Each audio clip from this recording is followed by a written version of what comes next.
more or shall I speak at this? Which means कि क्या मुझे और सुनना चाहिए या अब बोल देना चाहिए. So before we dive into the iconic dialogues, let me just give you a quick and interesting introduction of this legendary love story, Romeo and Juliet.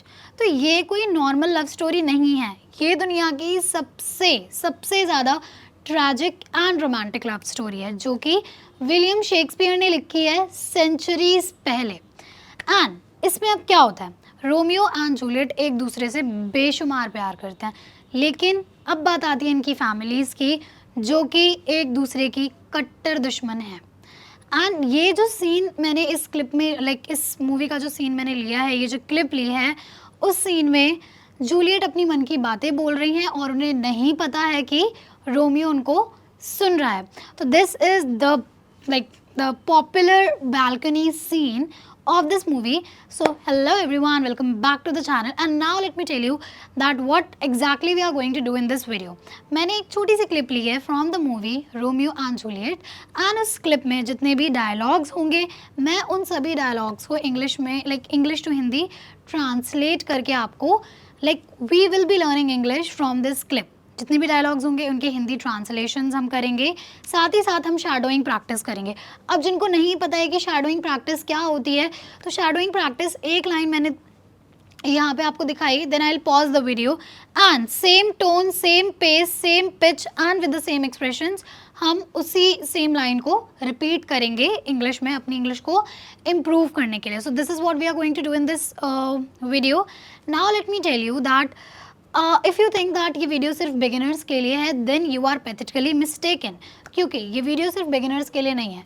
अगर आपको इंग्लिश आती भी है स्टिल ये वीडियो आपको बहुत ज़्यादा हेल्प करने वाली है, क्योंकि इस वीडियो से आप सीखोगे कि कैसे आप इंग्लिश बोल सकते हो fluently, smoothly and with expressions. So if you want to learn English in the most fun and practical way, here you go. Now let's just go straight into the scene and let's see the first dialogue. Alright, let's start.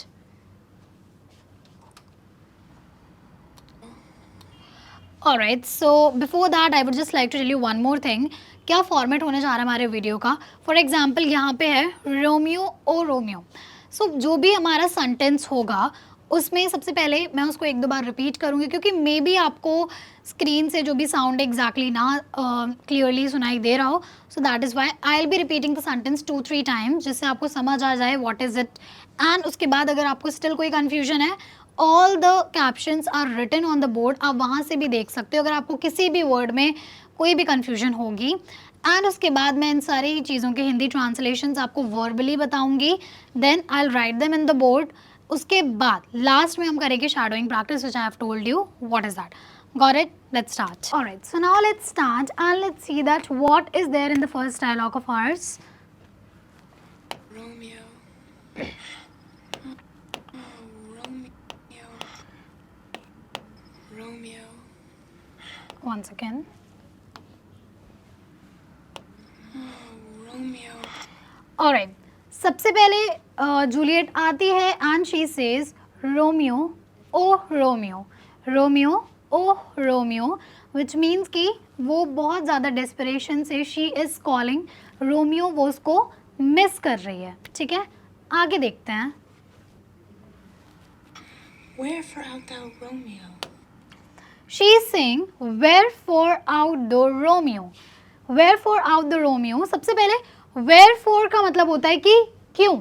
ठीक है, wherefore means क्यों. so she is saying wherefore out the Romeo, which means कि तुम Romeo ही क्यों हो, तुम Romeo ही क्यों हो, which means कि वो दिखाना चाह रही है, वो बोलना चाह रही है कि अगर तुम रोमियो ना होते तो हम साथ रह सकते थे, क्योंकि तुम रोमियो हो, हमारी फैमिलीज़ के बीच में दुश्मनी है इसलिए इतनी प्रॉब्लम्स आ रही हैं. तो शी इज सेइंग wherefore दो रोमियो, wherefore out दो रोमियो, विच मीन्स कि वो बोलना चाह रही है कि तुम रोमियो ही क्यों हो. ठीक है, तुम रोमियो ही क्यों हो.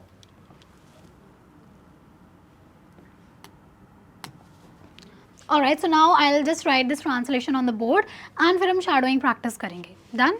Okay. Wherefore out the Romeo, which means कि तुम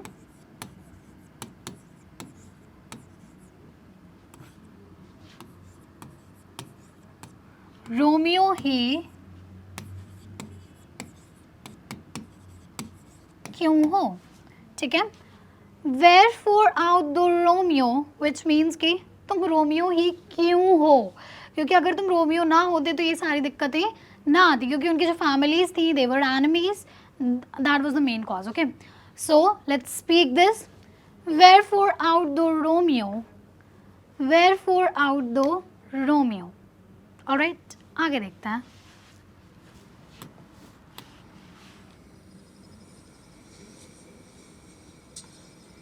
Deny thy father and refuse thy name.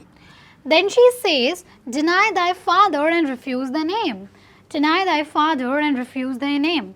Which means कि अपने पापा का नाम, लाइक अपने पापा को नकार दो और अपना नाम छोड़ दो, ठीक है। अपने पापा को नकार दो और अपना नाम छोड़ दो, क्योंकि वो इसलिए ऐसा चाहती है क्योंकि सिर्फ रोमियो अपने नाम की वजह से, अपनी फैमिली की वजह से ये दोनों साथ में नहीं हो सकते हैं. So this is the thing which she is saying like out of her feelings की deny thy father and refuse thy name, which means कि अपने पापा को नकार दो और अपना नाम छोड़ दो. ठीक है, let me just right it पहले.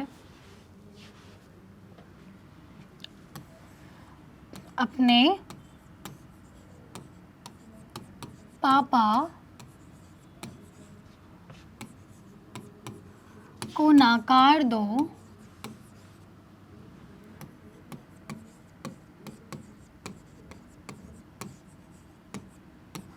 और अपना नाम छोड़ दो.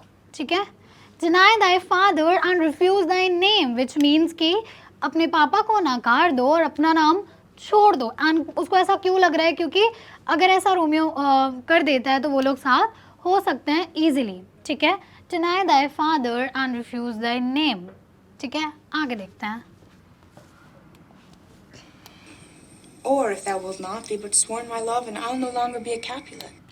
Then she says, if that will not be but sworn my love, and I will no longer be a Capulet. A very, very, very deep line. She is saying, if that will not be but sworn my love, and I will no longer be a Capulet.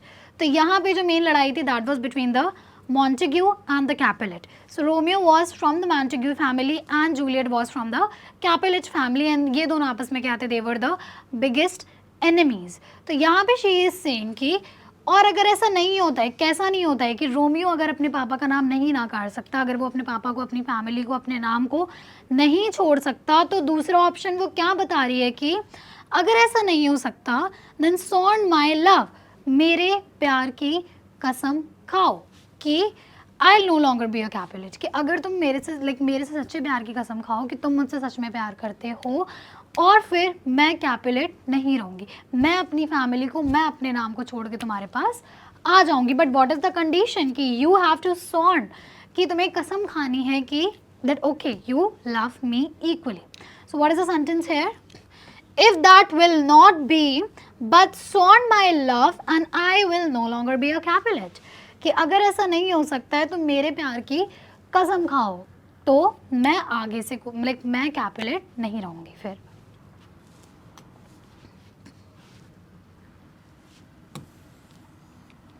और अगर ऐसा नहीं हो सकता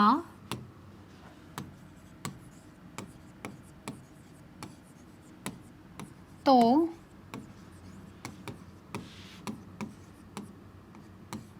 मेरे प्यार की कसम खाओ और फिर मैं कैपुलेट नहीं रहूँगी.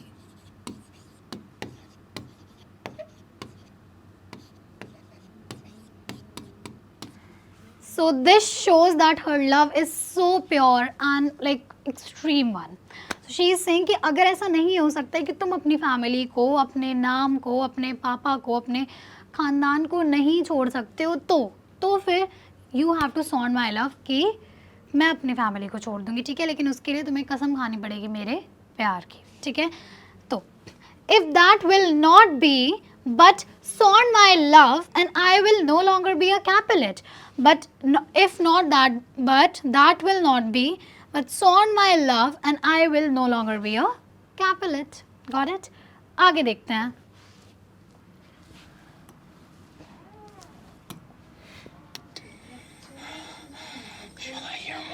Alright, so the next thing is, shall I hear more or shall I speak at this? जो कि रोमियो बोलता है कि shall I hear more or shall I speak at this? Which means कि वो कह रहा है कि क्या मुझे बोल देना चाहिए अब या फिर मैं और सुनूं, ठीक है, कि shall I hear more कि क्या मुझे और सुनना चाहिए, और shall I speak at this या मुझे अब कुछ बोल देना चाहिए, ठीक है। तो कभी भी कोई भी ऐसी सिचुएशन हो कि आप बोल रहे हो कि यार मुझे और सुन लेना चाहिए या फिर बस अब बोल दूँ, तो what is the correct sentence to speak at that point? Shall I hear more or shall I speak at this? ठीक है।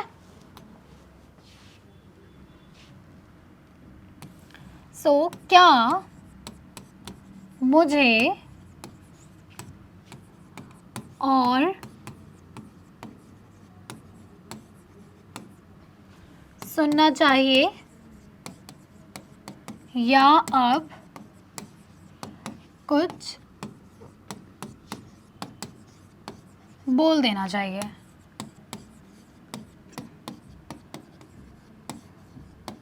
ठीक है। Shall I hear more or shall I speak at this? Which means कि क्या मुझे और सुनना चाहिए या अब बोल देना चाहिए। Got it? Now let's move forward. उससे पहले एक बार और सेंटेंस की स्पीकिंग प्रैक्टिस कर लेते हैं। Shall I hear more or shall I speak at this? I will say first. You have to repeat it after me. Shall I hear more or shall I speak at this? Alright, आगे देखते हैं। I hear more. Or shall I speak at this? 'Tis but thy name that is my enemy. Then she is saying, this but thy name that is my enemy. और वो तुम्हारा नाम है जो मेरा दुश्मन है, और वो तुम्हारा नाम है जो मेरा दुश्मन है, which means कि she is trying to say कि तुम नहीं लेकिन तुम्हारा नाम मेरा दुश्मन है, ठीक है।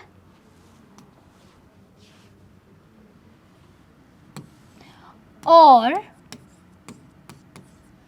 वो तुम्हारा नाम है